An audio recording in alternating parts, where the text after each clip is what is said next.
através do cabo, né? E não através do wireless, que assim fica menos suscetível a essas dificuldades. Minhas irmãs e irmãos, vamos ajustar a nossa postura aí nas cadeiras, vamos deixar a coluna ereta, os pés bem plantados no chão, relaxando a musculatura dos ombros, relaxando a musculatura do rosto. Como é difícil ter consciência dos pequenos músculos que há no nosso rosto, que frequentemente permanecem tensos ao longo de todo o dia. Mas agora vamos ter consciência deles, vamos relaxar os ombros, relaxar as costas, relaxar o rosto. Vamos experimentar a segurança de quem adentra na presença de Deus, que é Pai, presente e amoroso, que nos abraça, nos acolhe, que nós possamos viver esse tempo com alegria, possamos viver esse tempo com leveza. Vamos fazer uma oração. Ó Deus eterno, nosso coração se enche de contentamento por saber que Tu cuidas de nós e que a nossa vida está na Tua presença. Nós nos sentimos acolhidos, abraçados por Ti. Põe, Senhor, as nossas cabeças no Teu colo e dá-nos descanso. Descanso em nossas almas. Faze, ó Senhor, que experimentemos plenamente a comunhão contigo e todo o bem que dessa comunhão decorre. Nós te pedimos, Senhor, que recebas os nossos louvores, a nossa gratidão, que recebas, Senhor, os nossos elogios, que Tu, Senhor, derrames do Teu Espírito Santo sobre nós, para que nesta comunhão sintamos multidimensionalmente, por todos os sentidos, a comunhão contigo. É o que te pedimos em nome do Teu Filho Jesus Cristo. Amém. Amém. Esta oração pela pureza, a oração pela pureza, e nós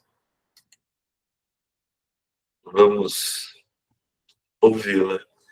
Onipotente Deus, que vês todos os corações, conheces todos os desejos, e para quem segredo algum está oculto, purifica nossos corações e pensamentos com a inspiração do Teu Espírito Santo, para que Te amemos com perfeição e dignamente glorifiquemos o Teu santo nome, por Jesus Cristo, nosso Senhor. Amém. Amém. E agora nós vamos fazer a leitura do ato penitencial,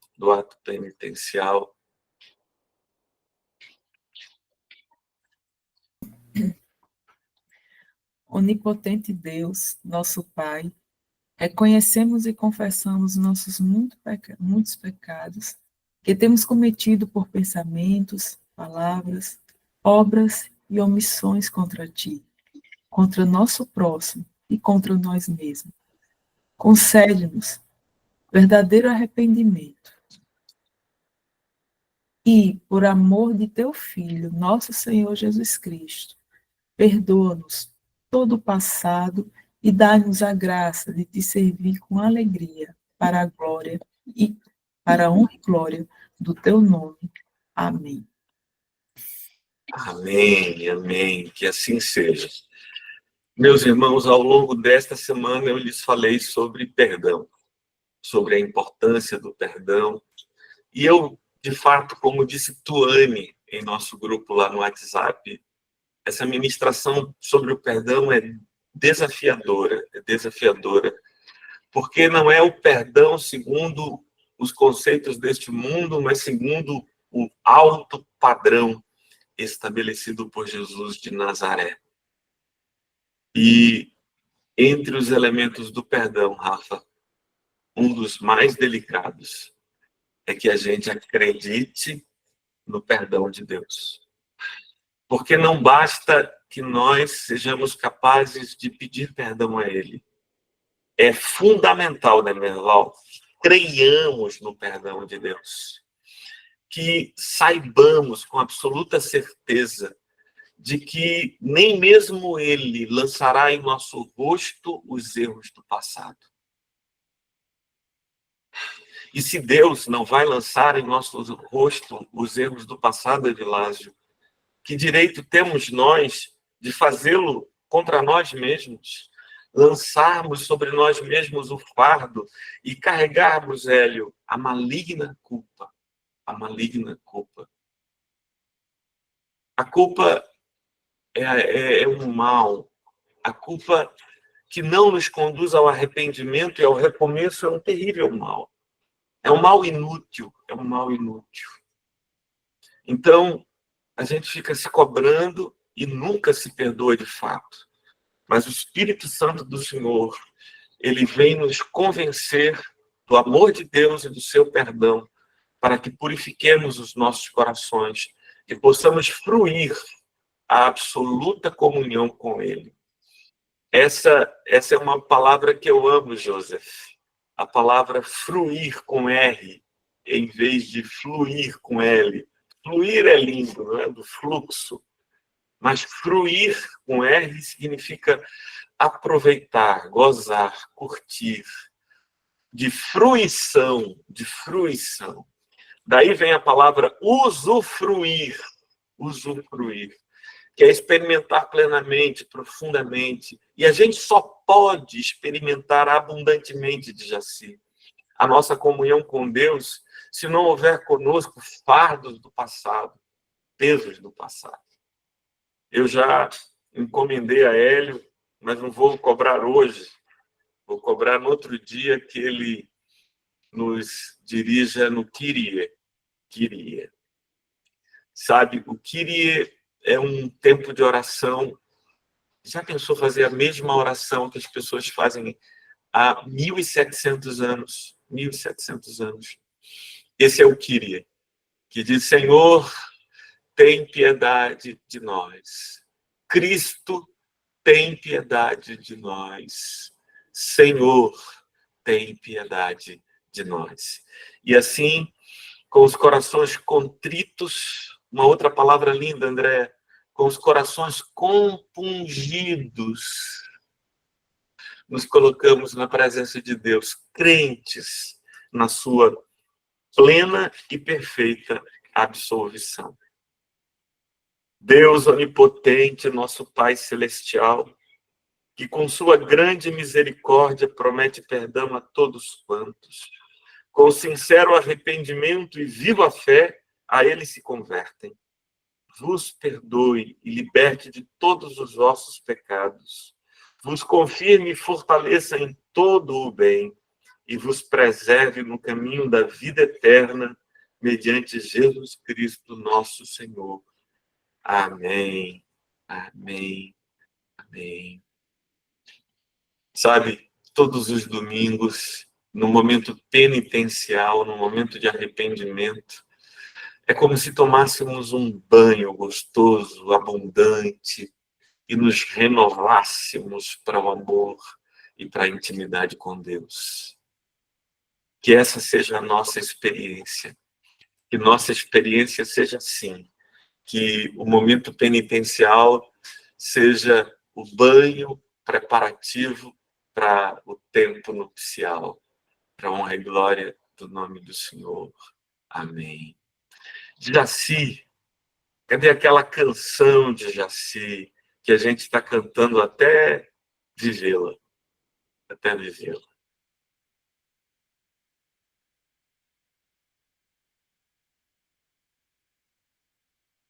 Abre aí teu microfone e nos dirija.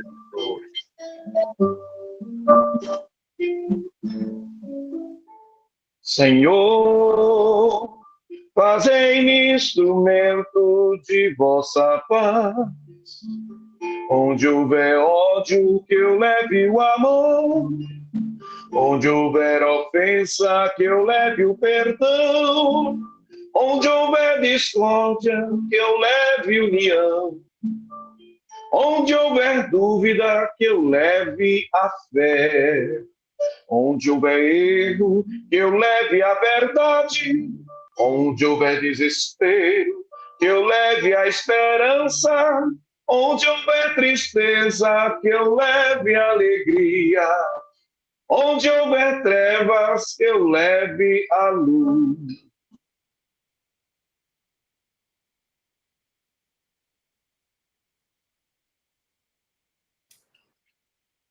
Aparentemente, Djaci caiu aqui por algum motivo, mas, bom, só essas palavras já seriam um desafio para lá de suficiente para as nossas almas. Depois Djaci vai voltar, ele voltou aí.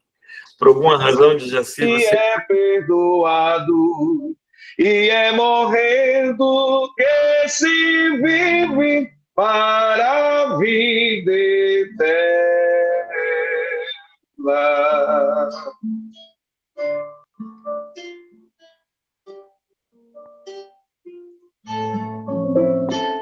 Ó Mestre, fazei que eu procure mais consolar e ser consolado, compreender e ser compreendido, amar e ser amado, pois é dando que se recebe, é perdoando que se é perdoado, e é morrendo que se vive para a vida eterna.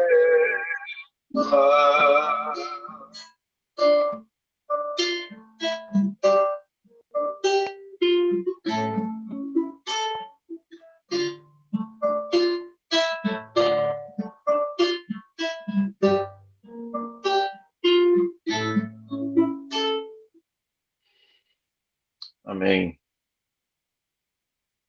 Amém, Amém. amém, amém. Quando se tornar verdade para todos nós esse princípio que em Francisco fez com que ele chamasse a morte de irmã morte, irmã morte. A morte do corpo físico já não o atemorizava, já não entristecia seu coração, porque ele sabia que após esta vida vem a continuidade de nossa plena e perfeita comunhão com o Senhor. Agora vamos fazer a leitura do Salmo, o Salmo de número 80, que está em nossa liturgia.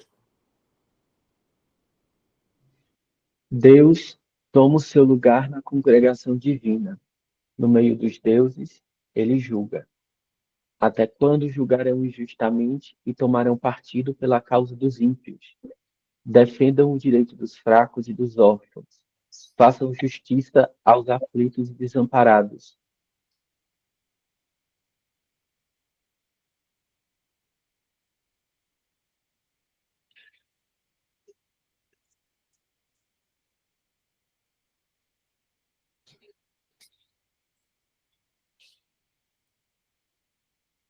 Não sei, Evilásio travou, será? Ele fechou o microfone dele. Volta, abre aí o microfone, Evilásio. Estão me ouvindo? Estamos ouvindo. A gente te ouviu até desamparados. Vai. Ah, certo. Defendam o direito dos fracos e dos órfãos. Façam justiça aos aflitos e desamparados. Socorram os fracos e os necessitados, tirando-os das mãos dos ímpios. Eles nada sabem, nem entendem. Vagueiam em trevas. Todos os fundamentos da terra vacilam. Eu disse: vocês são deuses. Todos vocês são filhos do Altíssimo. Mas vocês morrerão como simples mortais. E, como qualquer dos príncipes, vocês sucumbirão. Levanta-te, ó Deus. Julga a terra, pois a ti pertencem todas as nações. Amém, amém. Que texto interessante esse texto que nos trouxe, Rafa, o lecionário, texto destinado para o dia de hoje. Ainda hoje eu vou mandar o lecionário para vocês, eu tenho que mandar, eu esqueci de mandar, eu preciso mandar o lecionário e a gente vê quais são as leituras que a liturgia estabelece para cada domingo.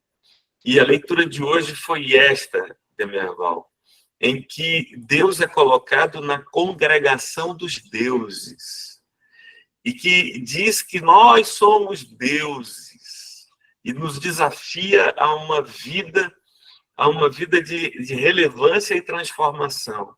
Isso bate, Rafa, como um ponto de minha teologia que eu tenho afirmado o tempo todo, e eu queria que é muito importante que a gente assimile esse ponto, André, que é o seguinte ponto. Quando Jesus disse, eu e o Pai somos um, ele não estava dizendo e falando exclusivamente sobre si mesmo. Ele estava dizendo como todos nós devemos nos referir a Deus. Eu e o Pai somos um. O nosso convite é para assumir a nossa natureza essencial, que não é humana, é divina. Nós, como Cristo, temos simultaneamente a natureza humana e a natureza divina. Mas a nossa natureza, em essência, é a natureza divina. Porque viemos de Deus e voltaremos para Deus. Esse é o movimento de nossas almas. Nós procedemos de Deus e retornamos para Deus. Porque por isso em Deus estamos, por isso, como diz o texto de hoje, deste salmo, vós sois deuses. E Jesus fez uso desse argumento, Renato, quando ele se apresentou e os fariseus, eu não sei se você lembra dessa passagem de Merval, que os fariseus queriam apedrejá-lo porque ele disse que era filho de Deus. E aí, como assim filho de Deus? E aí pegaram em pedras. Aí Jesus disse, mas o próprio Salmo diz, sois deuses, e vocês... Eu estou dizendo que sou filho de Deus, vocês querem me apedrejar, mas o salmista diz que nós somos deuses. E aí ele estava falando do Salmo 80, estava se referindo ao Salmo 80. E era o argumento de defesa dele para que não o apedrejassem por ele ter dito que era filho de Deus. Agora nós vamos fazer a leitura do Evangelho. Mas antes da leitura do Evangelho, como aclamação do Evangelho, vamos ouvir mais uma canção de Jaci. Vamos ouvir mais uma canção em aclamação do Evangelho.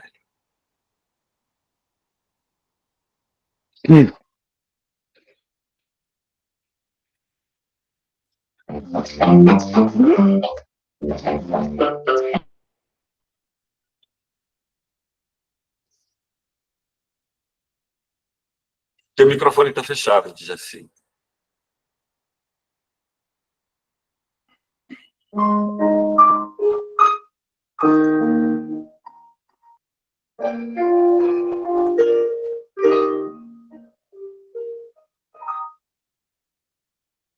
Tu és fiel, Senhor, meu Pai celeste, pleno poder aos teus filhos dará. Nunca mudaste,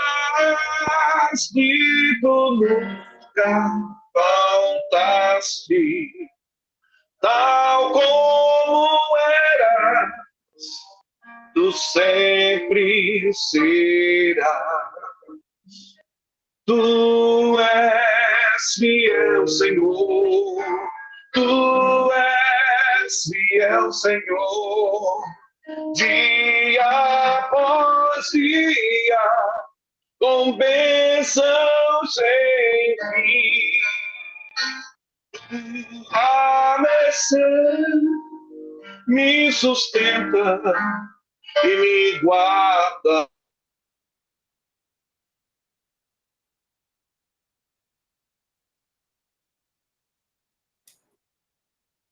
Parece que a gente está com dificuldades lá com o Jaci de conexão. Vocês estão me ouvindo travando ou está fluindo a minha fala aqui? Como é que está? Está bem? Você sabe, André, não sei se conhece essa canção que o Jaci estava cantando. Conhece? Tu és fiel, Senhor? Já se voltou. Esse mares, sol, lua, estrela, no céu a brilhar. Tudo criaste na terra e nos ares, todo o universo vem pois te louvar. Tu és fiel, Senhor. Tu és fiel, Senhor.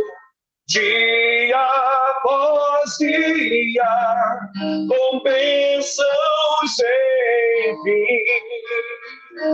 Tua mercê me sustenta e me guarda. Tu és fiel, Senhor, fiel assim.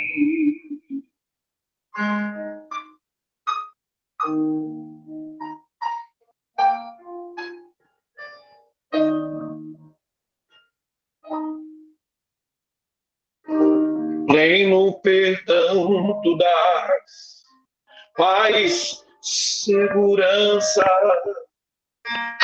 Cada momento me guias, Senhor, e no porvir, ó, que doce esperança, desfrutarei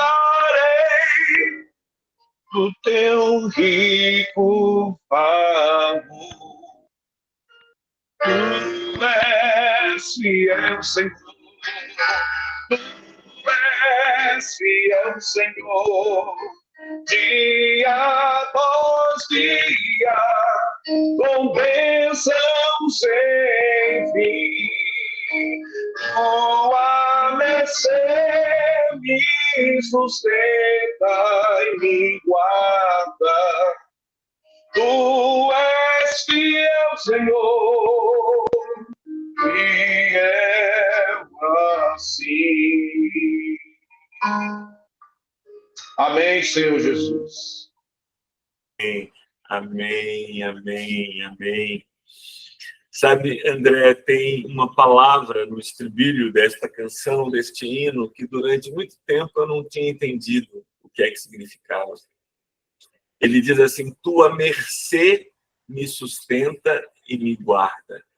E, Vilásio, mercê é uma palavra sinônima de misericórdia. É a tua misericórdia que me sustenta e me guarda, me guarda. Tua mercê me sustenta e me guarda. Você sabe, Renato, você canta essa canção desde que se entende por gente, não é? Essa é uma canção que nós aprendemos na igreja presbiteriana. E sabe de Jaci, vou fechar aqui, ó. Começou a chover aqui, eu tive que fechar a janela. Você sabe de Jaci, eu estava lá nas reuniões do Supremo Concílio da Igreja, quando a letra dessa música foi mudada para a forma como você cantou agora. Porque antigamente, quando eu era criança, essa música dizia: tu és fiel, Senhor, tu és fiel a mim. E depois essa música passou a ser assim: tu és fiel, Senhor, tu és fiel assim. Porque Deus não depende de mim para ser fiel, e não é fiel somente a mim, ele é ontologicamente fiel, ele é em seu ser fiel. O ser de Deus é fidelidade. E eu gosto de lembrar, Mateus, sabe o quê? Fidelidade significa não abandonar o ser amado, aconteça o que acontecer. Eu estarei do teu lado na alegria e na tristeza, na saúde e na doença, na riqueza e na pobreza. Eu te serei fiel. Ser fiel é não largar a mão do ser amado. E ainda que todos larguem a nossa mão, ainda que todos nos virem as costas, e para usar uma poderosa expressão do salmista, Tuane, você que é mãe, segura essa pancada.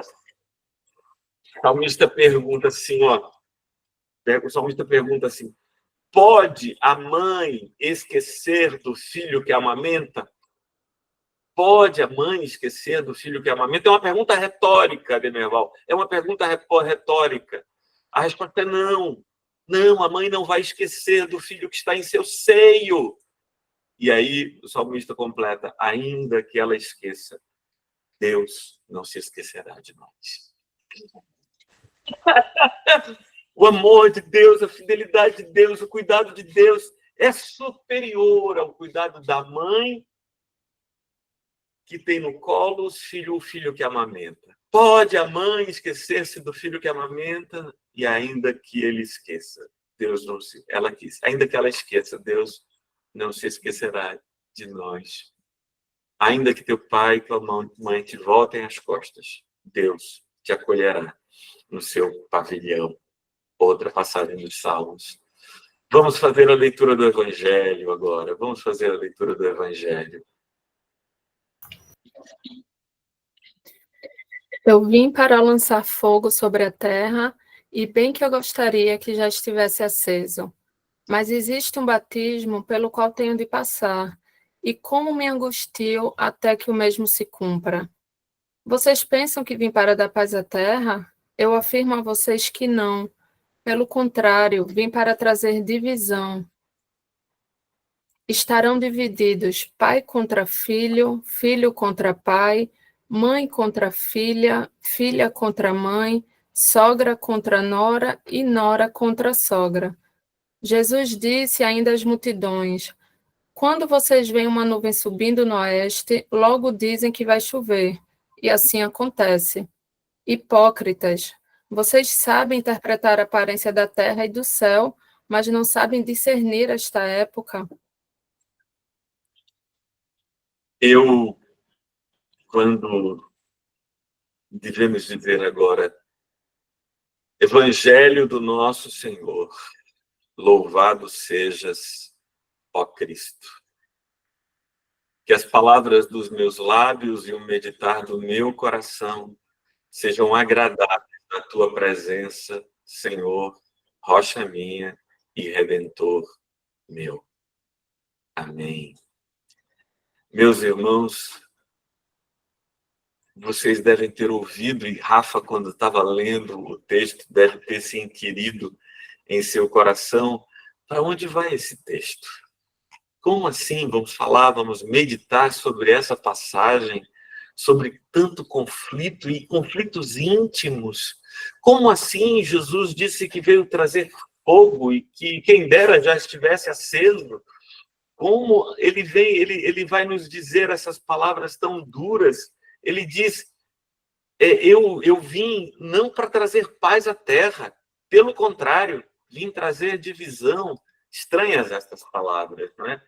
E eu lhes confesso que a minha primeira iniciativa foi correr desse texto.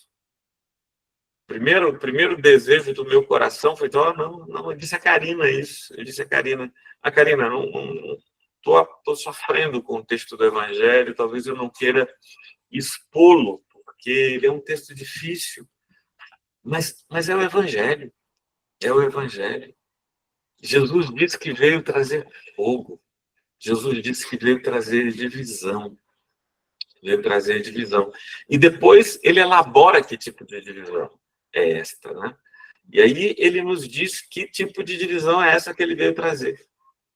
Ele nos diz o seguinte: ele diz que a divisão é esta: pai contra filho, filho contra pai, mãe contra filha, filha contra mãe, sogra contra nora, nora contra sogra. Ou seja, os da casa, os íntimos da casa, estarão lançados uns contra os outros. E agora eu peço a Deus que tenha misericórdia de nós e nos ajude a compreender essa passagem. Qual a causa de tal divisão?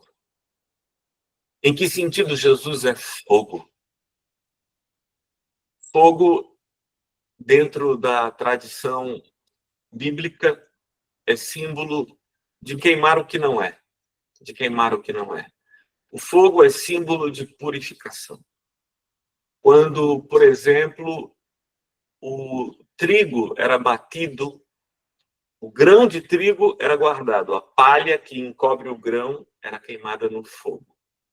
O fogo é símbolo de purificação, e por isso, quando aparece no Evangelho a ideia de Gehenna, de inferno, a gente deve ter em mente essa ideia de purificação, o fogo como espaço de purificação. Eu não vou ter tempo de adentrar esse tema hoje, mas pretendo um dia expor a vocês a teologia do Novo Testamento sobre o Gehenna, sobre o inferno.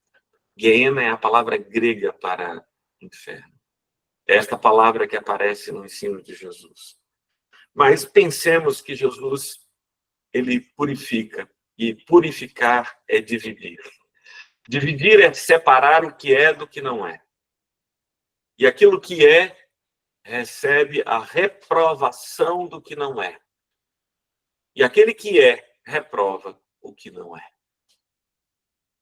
Meus irmãos, o que Jesus está nos dizendo é que se nos dispormos a viver segundo o seu ensino, nós seremos rejeitados. Não rejeitados pelos estranhos, mas rejeitados pelos da nossa própria casa.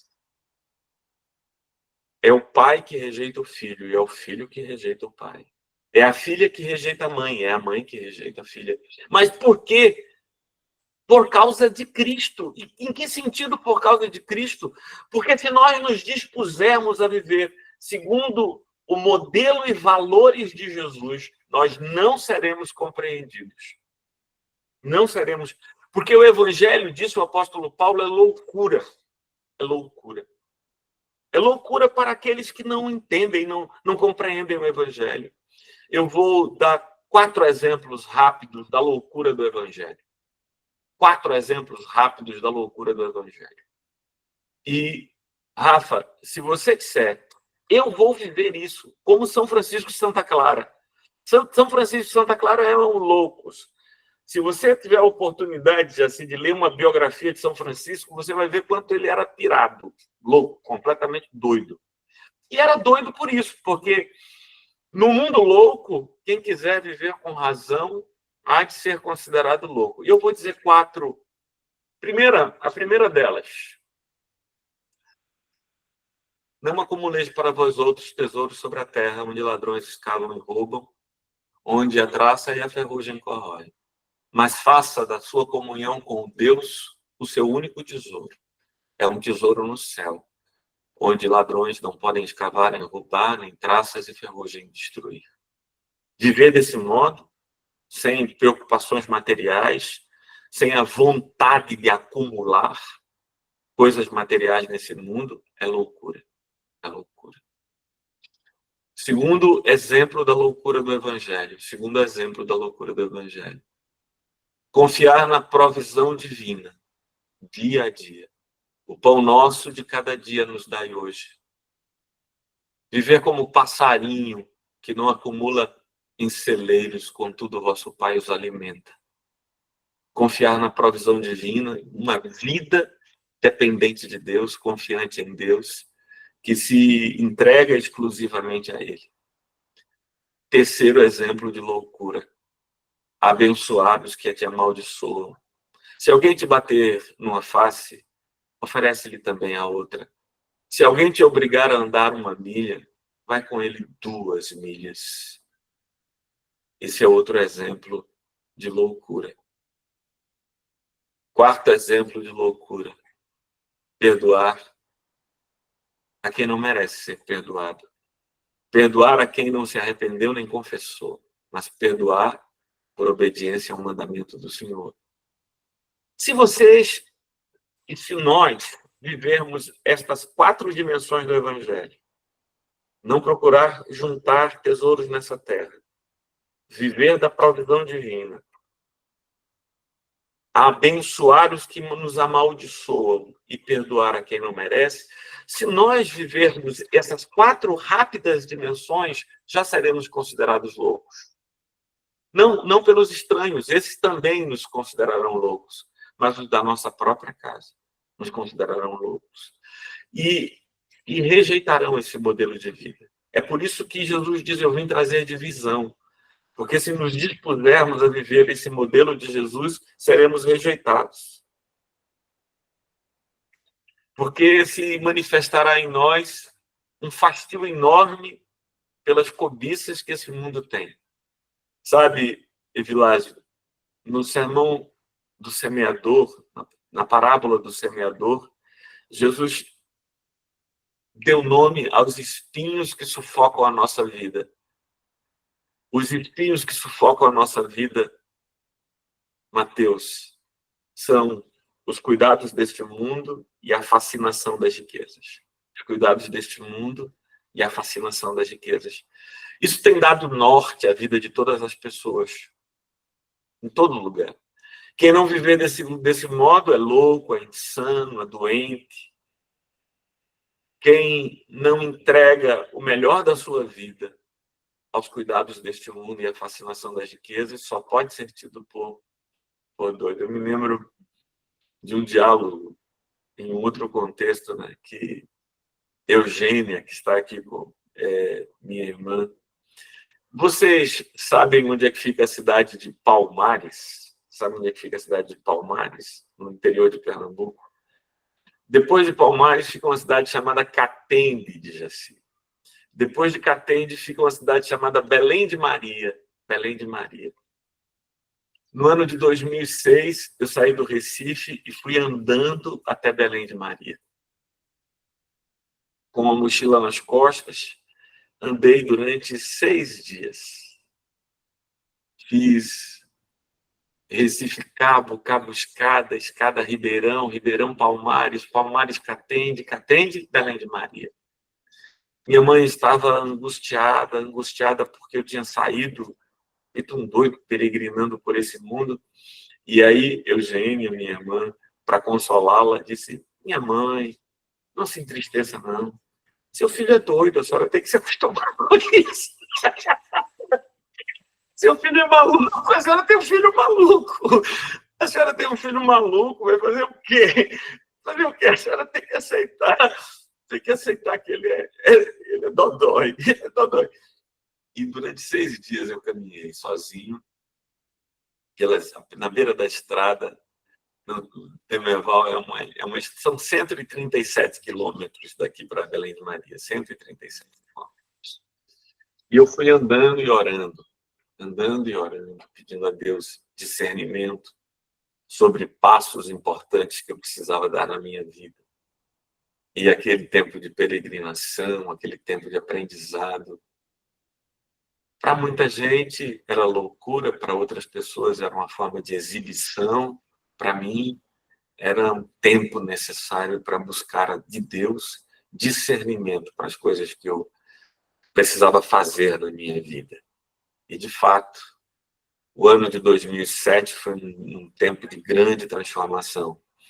E essas transformações decorreram de decisões que eu tomei em outubro de 2006, durante a minha peregrinação a Belém de Maria.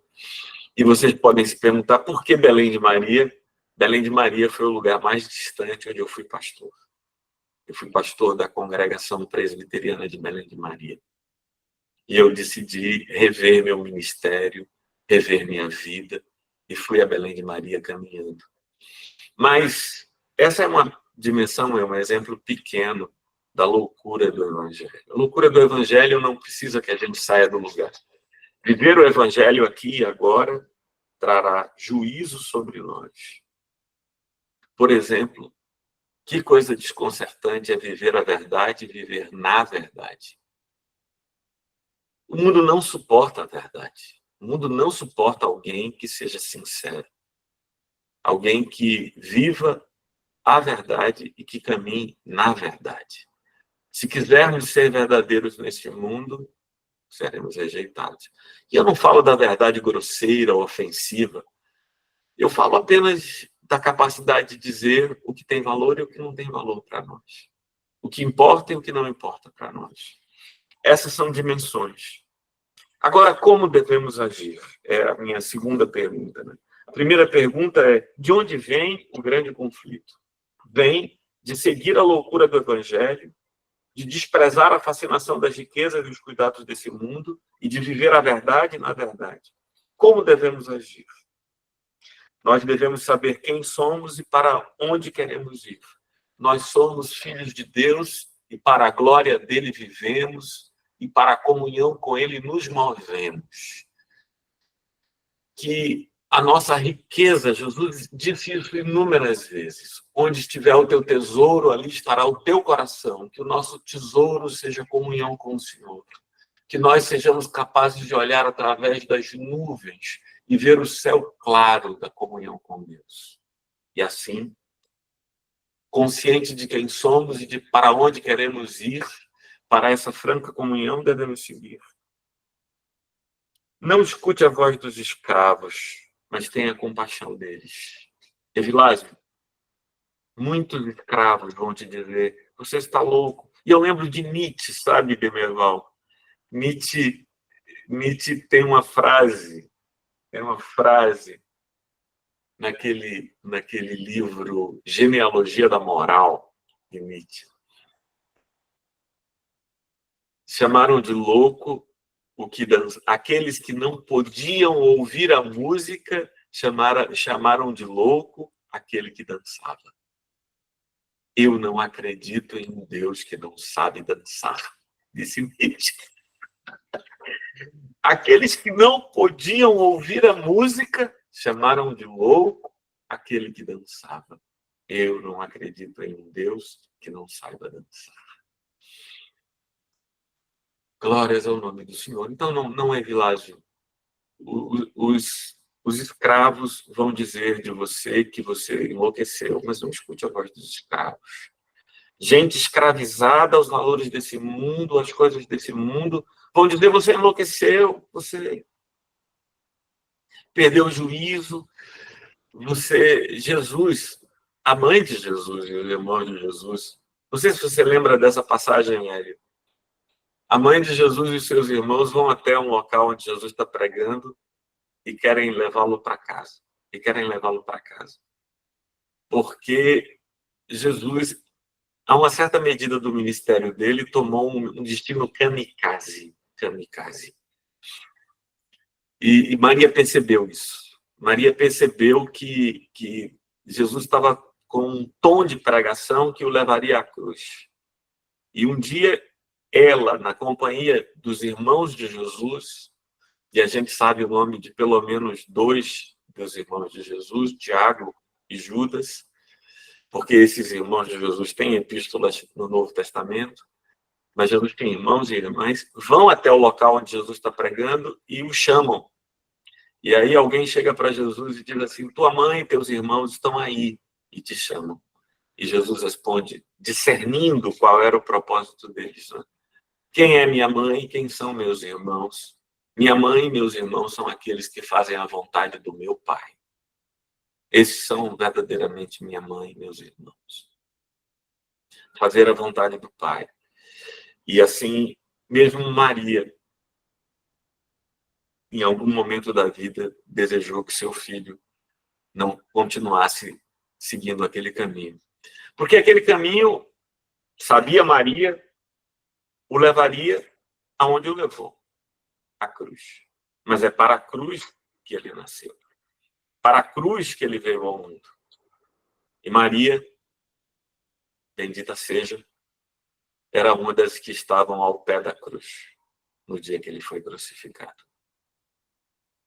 E talvez tenha passado isso no coração dela, André, Tuane, Eugênia, mães que estão conosco. Eu te disse, eu quis te dizer, eu quis evitar esse caminho, eu quis. Por que você não me ouviu? Por que você não me ouviu? Não sei se ela pensou nisso ou sentiu isso. Realmente eu não sei, nem tenho como dizer. Mas seria natural que tivesse pensado e sentido isso. Mas ela estava ali. Esse era o caminho do seu filho. E tem uma coisa maravilhosa na biografia de Maria. Tony, tem uma coisa que Maria não fez. E ela deveria ser celebrada por não ter feito isso.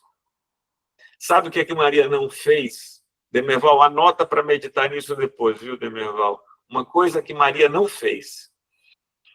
Jesus havia prometido que iria ser morto e crucificado, e que no terceiro dia ressuscitaria.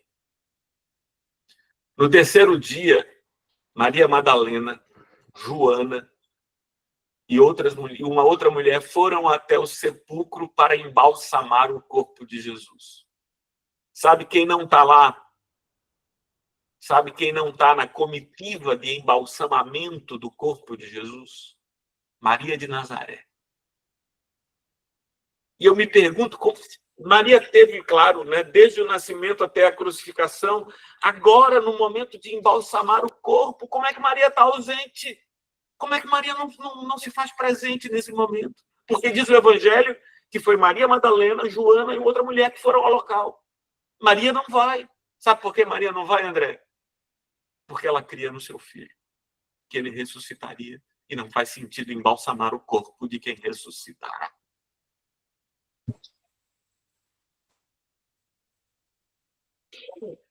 É doida, é doida, é doida. Essa mulher é maluca, essa mulher. Não faz sentido embalsamar o corpo de quem vai ressuscitar. Não estou dizendo que Maria Madalena não amasse Jesus. Não estou dizendo que Joana não amasse Jesus. Só não acreditaram nele com a radicalidade que Maria de Nazaré acreditava.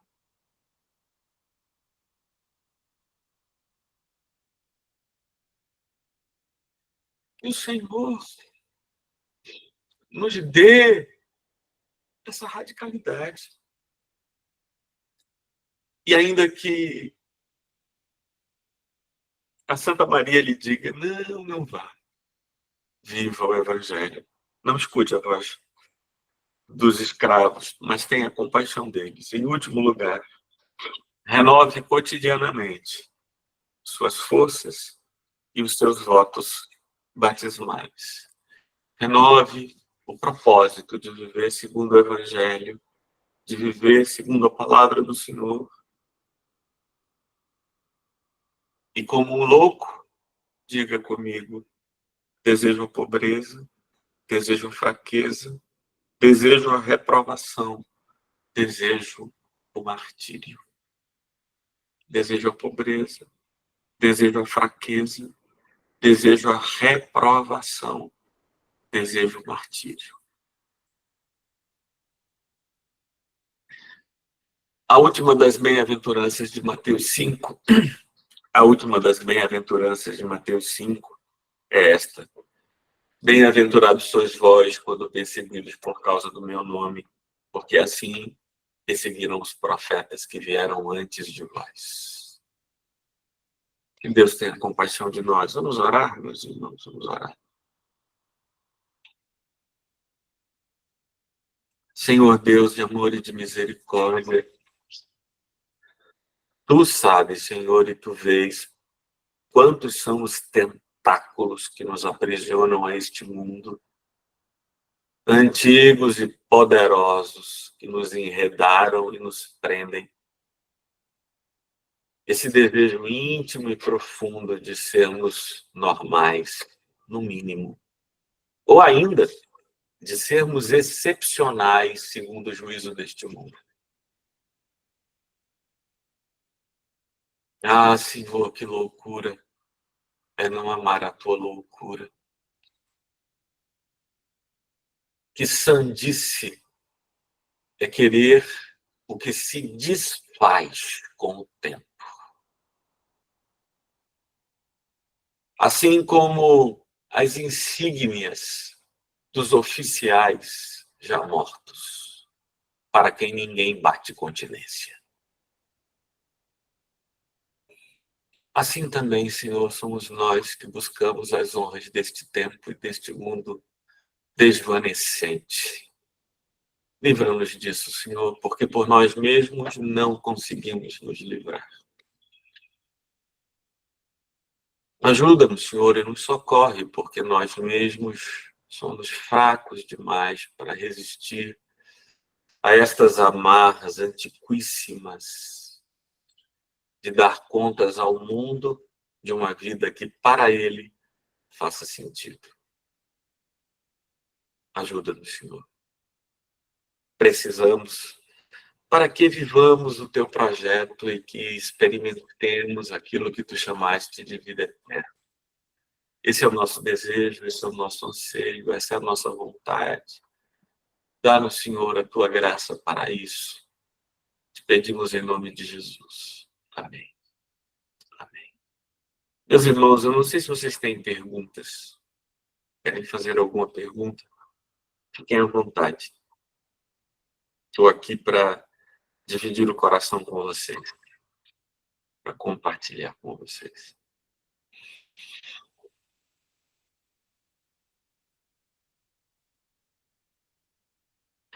Há uma vontade enorme de não sermos chamados de loucos no meio do sanatório. Nós vivemos no meio do sanatório. Todos os que estão ao nosso redor são loucos, loucos vários, mas a gente não quer que ninguém me chame de louco.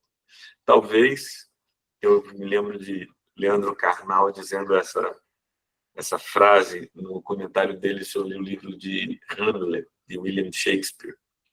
Ele disse, no mundo de loucos, ser normal é loucura. Mas vamos em frente, meus irmãos. Queria convidá-los agora para que nós possamos apresentar os nossos pedidos de oração.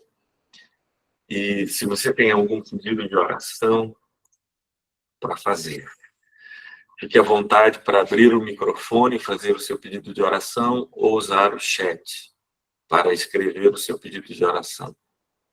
Esse é um tempo também para as contribuições, e se você quiser fazer uma contribuição para a nossa missão, então a chave Pix é essa que está aí, santaclara.ieab@gmail.com. santaclara.ieab@gmail.com.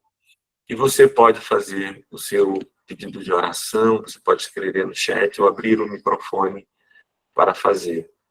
Ao longo dessa semana, nós usamos recursos de nossa igreja para ajudar um irmão, ministro pastoral de nossa diocese, cujo telhado caiu com as chuvas. Imaginem vocês. O telhado da casa do irmão caiu. E servo do Senhor, e a gente pôde colaborar para a reconstrução da casa do irmão, para que ele tenha um teto para morar com seus filhos e servir ao Senhor. Temos já aqui alguns pedidos de oração. Peço por minha família, pelo meu matrimônio, que se realizará. Pela celebração matrimonial, né, Tuane? Eu teria o privilégio de celebrar o casamento de Tuane nos próximos dias. Gratidão por mais um ano de vida de minha esposa, dia 14, louvado seja Deus. Eugênia, gratidão a Deus por ter vencido o câncer de mama, louvado seja Deus. Essa semana que passou, Eugênia recebeu o diagnóstico da cura do câncer de mama. Foram meses de luta e que coragem o Espírito Santo de Deus deu a Eugênia. Eu vi na vida de Eugênia uma palavra de Paulo: paz que excede todo o entendimento. Sabe aquela paz que a gente olha e não consegue compreender de onde vem? É esse tipo de paz. Mateus, gostaria de pedir saúde e paz para todos e o perdão de Deus. Peço também para quem possa estar orando por minha aprovação no vestibular. Amém. Mateus, Deus seja contigo, Mateus, e recebe profundamente a absolvição de todos os teus pecados. Evilásio, mano, pode falar, cara, pode falar. Eu acho muito importante a gente lembrar de orar também pelas pessoas que nem sequer, nesse momento, sabem como pedir ajuda. Nesses últimos tempos, aqui ao meu redor, a gente perdeu mais de uma vida por causa de pessoas que não souberam, né, como pedir ajuda, principalmente jovens. Então, é uma preocupação que eu acho que a gente tem que ter. E Vilásio, mano, que questão tu levantaste agora. Que questão tu levantaste agora. Gente que está passando por dores terríveis, muitas vezes sozinhas, pessoas sozinhas, e nem conseguem pedir ajuda e tomam atitudes drásticas, finais, sem poder verbalizar um pedido de ajuda. Oramos por essas pessoas também, Cláudio. Oramos por essas pessoas. E que Deus nos use como instrumentos. E que seja a nossa vida como a casa do bispo, da história dos miseráveis. Você conhece a história da casa do bispo de Merval, dos miseráveis, de Victor Hugo, não?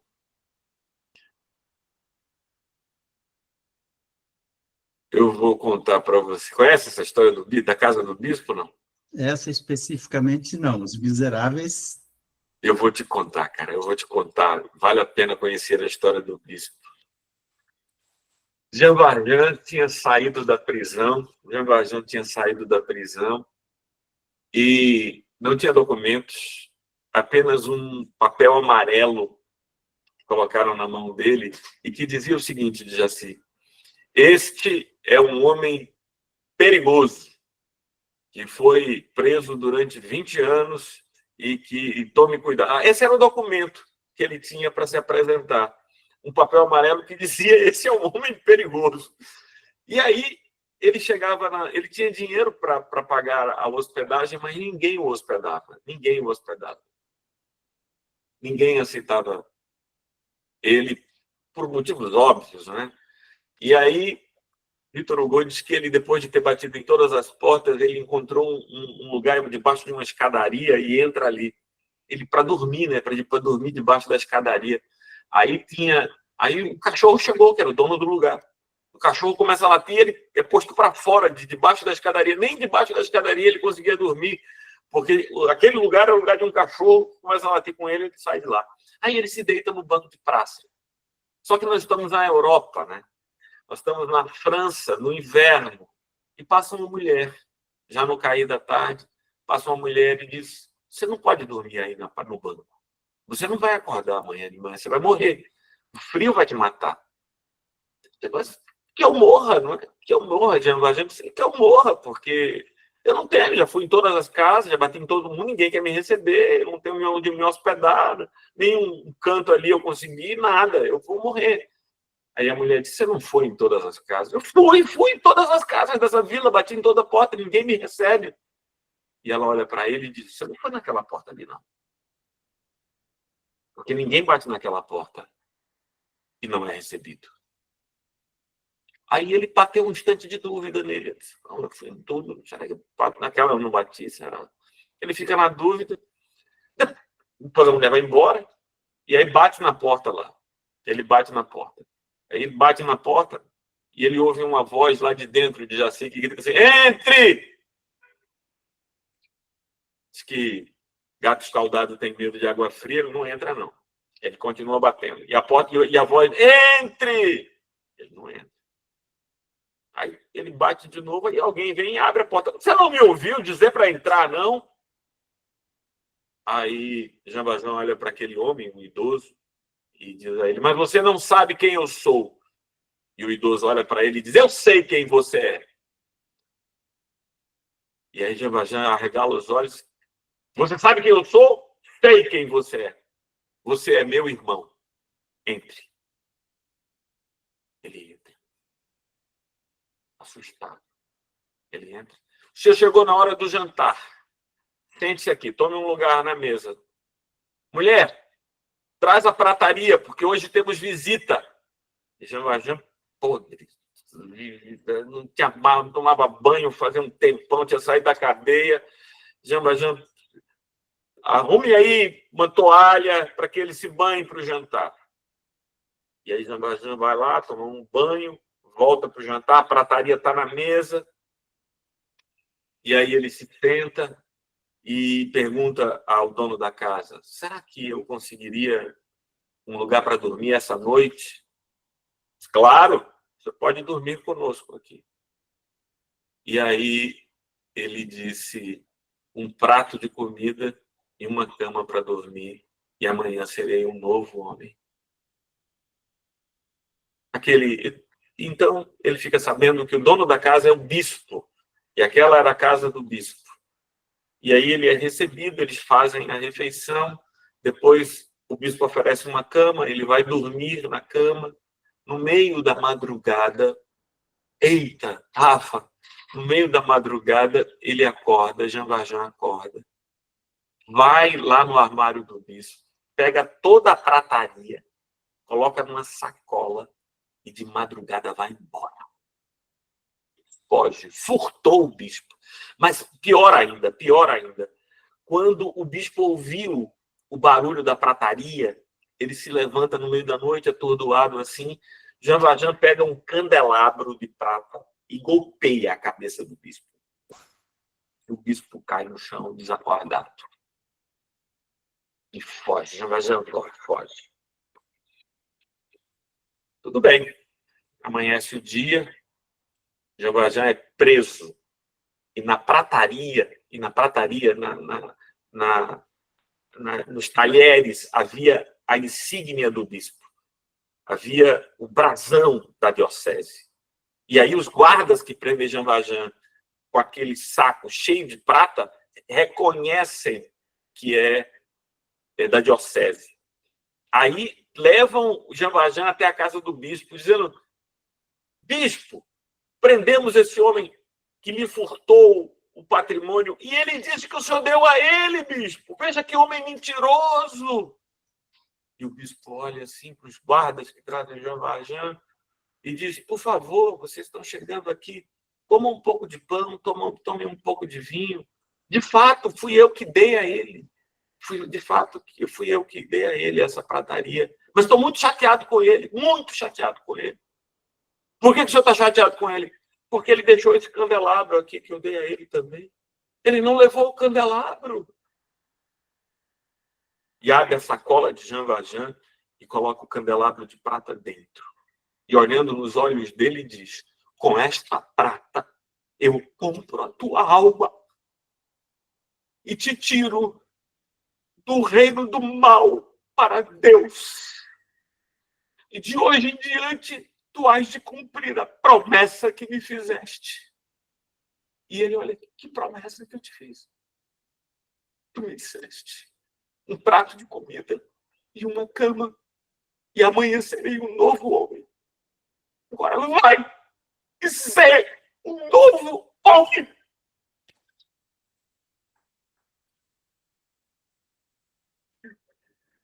Os Miseráveis, Victor Hugo.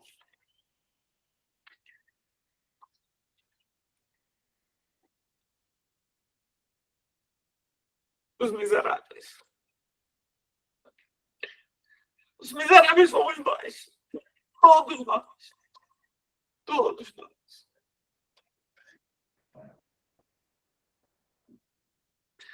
Bem, para consolo geral, esse é o primeiro capítulo do livro. O resto do livro é a história de Jean Valjean tentando ser o novo homem que ele prometeu. O resto do livro é Jean Valjean tentando ser o novo homem que ele prometeu ser. E acho que ele consegue. Sinceramente, acho que ele consegue. Aqui estão os nossos pedidos de oração. Que eu queria ser a casa do bispo. Eu queria ser a casa do bispo. Sabe? A casa do bispo, que é aquela casa em que todo mundo sabe que se bater ali, vai se lhe abrir. Se bater ali, vai se lhe abrir. Eu queria ser a casa do bispo. Que longa digressão, não é? Que longa digressão. Deus tenha compaixão de nós. Que longa digressão. Vamos orar. Vamos colocar esses motivos de oração na presença do Senhor. Ó Deus, clamamos em favor dos que sofrem e não sabem dizer o nome de sua dor. Clamamos, Senhor, para que tu nos transformes em portas abertas, para socorrer os que sofrem, para amar os que precisam de amor.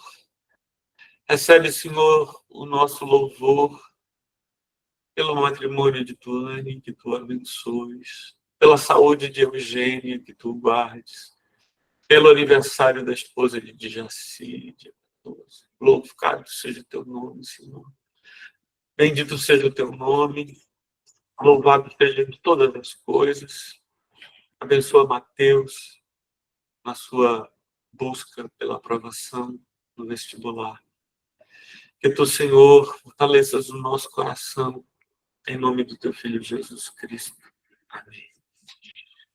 Vamos tomar em nossas mãos os elementos eucarísticos, meus irmãos.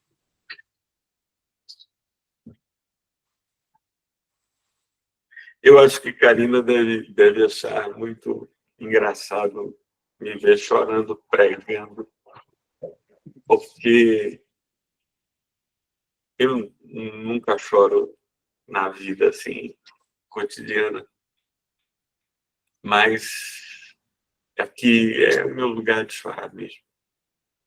Quero chorar diante da beleza, diante da graça de Deus. E lembro do meu pai de Hélio, pai de Eugênia, pai de Renato. E lembro dele, sabe? Meu pai era um homem bruto, um homem duro, às vezes até um homem com violência na voz. Mas eu nunca vi ou ouvi meu pai orar sem chorar. E não era aquele choro que a gente às vezes vê nos cultos, sabe? Aquele choro programado, aquele choro artificial. Era um choro de alguém que se sabia pecador e que desejava profundamente a graça do seu Salvador. Profundamente a graça do seu Salvador. E ele era um homem quebrantado, Renato. Eu não sei se você lembra dele chorando na cama com todos nós ao seu redor. Mas ele era um homem que, diante de Deus, vivia quebrantado. Era muito isso. Hélio, você pode nos dirigir nas leituras da Eucaristia, lendo as partes em marrômano? Então, nós vamos... Vocês já trouxeram o pão e o vinho para perto de vocês, e então vamos fazer a oração eucarística. A oração eucarística. O Espírito do Senhor seja convosco. Seja também contigo. Elevai os corações. Ao Senhor os elevamos. Demos graças ao Senhor, nosso Deus. Assim fazê-lo é digno e justo. É verdadeiramente digno, justo, racional e salutar. Que sempre e em toda parte te rendamos graças ao Pai Onipotente, Criador do céu e da terra. Portanto, com os anjos e arcanjos e com toda a multidão celestial, que não cessam de proclamar a tua glória, jubilosos, louvamos o teu nome. Santo, santo, santo, Senhor Deus do universo. Os céus e a terra estão plenos da tua glória. Glória te seja dada, ó Senhor Altíssimo. Hosana nas alturas. Bendito que vem em nome do Senhor. Hosana nas alturas. Toda a glória e ações de graças te sejam dadas, ó Deus Pai, de infinito poder e amor, por toda a criação e por nos teres feito a tua própria imagem. E porque, tendo nós caído em pecado, enviaste misericordioso em nosso socorro teu único Filho, Jesus Cristo, o qual, para nossa redenção, tomou sobre si a natureza humana e sofreu morte de cruz. E porque ele, pela oblação única de si mesmo, realizou um sacrifício perfeito, completo e suficiente pelo pecado de todo o mundo. Pois o Senhor Jesus, na noite em que foi traído, tomou o pão e, tendo dado graças, o partiu e deu aos seus discípulos, dizendo: tomai, comei, este é o meu corpo, que é dado por vós. Fazei isto em memória minha.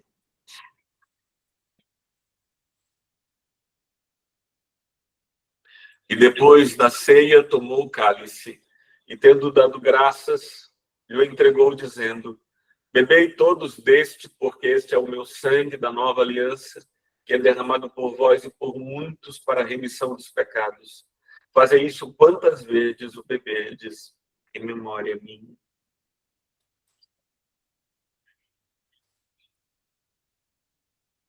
A tua morte, Senhor, nós anunciamos. A tua ressurreição, nós proclamamos. E a tua vinda, nós esperamos. Vem, Senhor Jesus. Portanto, ó Pai, seguindo o mandamento do teu Filho, comemoramos até que ele venha a sua vida, paixão, morte, ressurreição e ascensão, dando-te graças pelas inumeráveis bênçãos que por ele recebemos. E aqui te apresentamos, ó Senhor, a oferta de nós mesmos. E humildemente suplicamos que aceite este nosso sacrifício de louvor e ação de graças. E te dignes a abençoar e santificar com teu Espírito Santo a este pão e vinho, para que nós, revestidos de tua graça e bênção celestial, sejamos unidos com Cristo em tua santa igreja, mediante o mesmo teu Filho, nosso Senhor, por quem e com quem, na unidade do Espírito Santo, seja toda a honra e glória a ti, ó Pai onipotente, por séculos sem fim. Amém. Amém. Como nos ensinou Cristo, o Salvador, agora nos animamos a dizer: Pai nosso, que estás nos céus, santificado seja o teu nome. Venha a nós o teu reino. Seja feita a tua vontade, assim na terra como nos céus. O pão nosso de cada dia nos dai hoje. Perdoai as nossas ofensas, assim como nós perdoamos a quem nos tem ofendido. E não nos deixes cair em tentação, mas livra-nos do mal. Pois teu é o reino, o poder e a glória para sempre.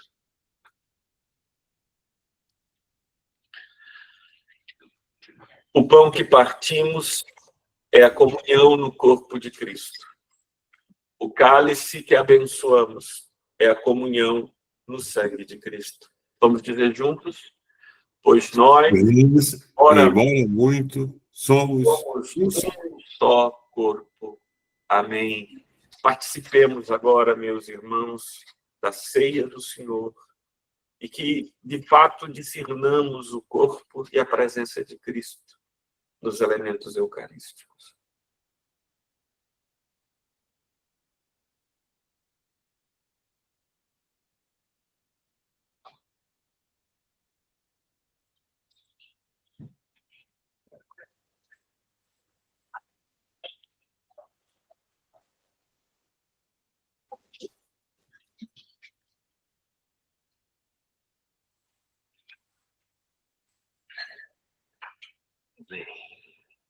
Amém. Amém.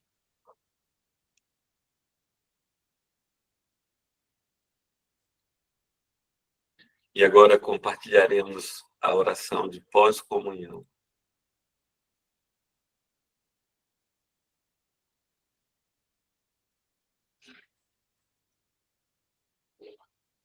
Onipotente e eterno Deus, de todo o coração te damos graças, porque nestes santos mistérios te dignas a nutrir-nos com o corpo e sangue de teu Filho Jesus Cristo, e preserva-nos no seu corpo místico, que é a bendita comunidade de todos os fiéis, fazendo-nos participantes do teu eterno reino.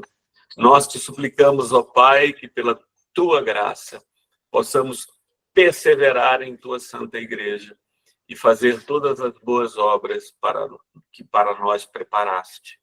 Mediante o mesmo Jesus Cristo, nosso Senhor, que vive e reina na unidade do Espírito Santo, um só Deus, pelos séculos sem fim. Amém.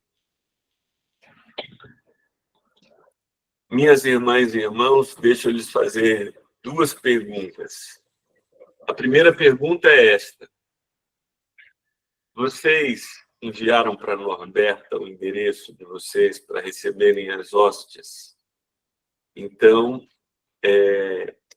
por favor, se vocês não fizeram isso, façam. Eu me lembro que eu já mandei a de Demerval, já mandei de Jaci, já mandei de Tuane, eu já mandei para Norberta. Então, esses irmãos não precisam mandar de novo. Não precisam mandar de novo, já mandei para Norberta. Assim, a minha ideia é que o pessoal que mora na região metropolitana, a gente vai fazer a entrega pessoalmente. Mas o pessoal que mora longe, esse pessoal precisa mandar o endereço. É o teu caso, Evilásio, precisa mandar o endereço para que a gente... Já fiz o envio. Hein? Eu já fiz o envio. Ótimo, ótimo, joia. Então, isso é importante para que a gente possa... E aí eu gostaria, sabe por quê? Porque receber a hóstia... Você está perguntando, mas por que a gente precisa receber isso? Não tem pão aqui em casa? Né? Não, é porque a gente, assim, tá mais conectado, sabe? Eu acho. Conectado, comendo do mesmo pão. É como se a gente tivesse partido, como Jesus fez aquele dia, partiu o pão e dividido, dando um pouco a cada pessoa. Então, eu queria convidar vocês. E nessa terça-feira, nós vamos ter o responsável. Na terça-feira passada, nós não tivemos o responsável, mas nessa terça-feira vamos ter. E aí, Evilásio, eu vou falar eu vou fazer uma meditação rápida sobre a questão do suicídio. Eu quero trazer alguma elucidação sobre esse tema, e eu acho que é um tema muito pertinente. E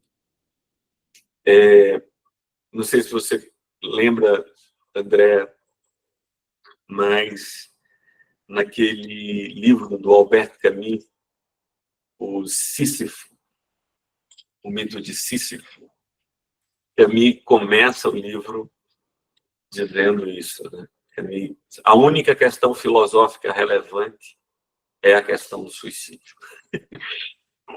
Camus começa com essa frase bombástica, né? Naquele livro, o mito de Sísifo.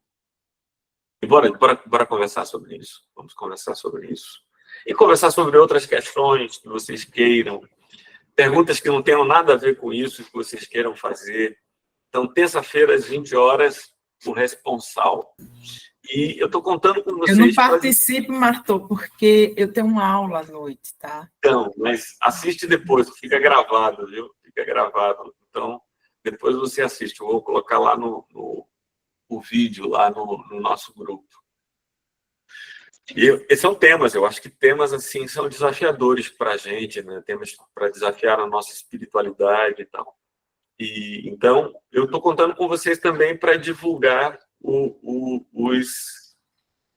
as reflexões peregrinas. Então seja aí uma ponte, né? Para a reflexão peregrina chegar para você e você mandar para outras pessoas e tal.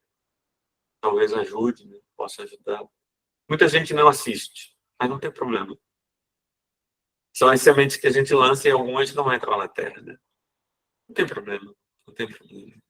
Em momento nenhum, a gente já ontem foi a 30ª reflexão peregrina. A 30ª mensagem de 6 minutos e 50 segundos. E eu nunca tive nenhuma preocupação sobre qual é... Quem viu, quem não viu. Minha preocupação é que a gente lance as sementes. E que a gente esteja preparado para ser boa terra para essa semente em nossas vidas. Amém? Paulo Demerval, fala, querido. O irmão pediu para eu lembrar do print. Eita, rapaz, olha, Demerval, você Foi preciso agora, viu? E ia passar batido de novo, Demerval. Ia passar batido de novo. A gente não pode deixar passar batido, não. Bora lá. Quem puder abrir a câmera aí, abre. Deixa eu dar o tapa aqui, irmão. Ó. Olha, perfume. Rafa, pega aí o perfume para botar, dar umas baforadas aí de perfume para sair cheiroso aí na foto da nossa missão, da nossa paróquia, da nossa foto de hoje. Então, quem puder abrir a câmera, olha aí, Renato aí já dando um sorrisão dele. Renato, precisa tirar o óculos. Vamos lá. Então, já está valendo, todo mundo está por aí. Vou dar o print agora, hein? 1, 2, 3 e... Aí, ó, a Tuane também está aí, ó.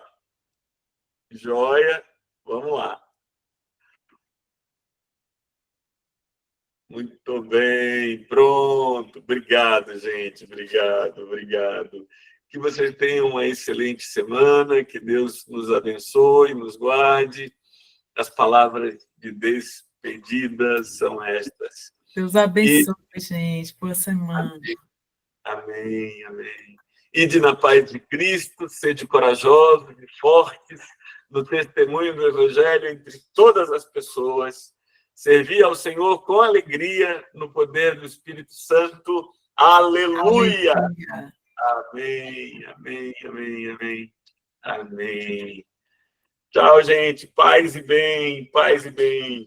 Olha aí, vocês estão cheios de cornetinhas, coisas assim. Tá bom, gente. Paz e bem. Até mais.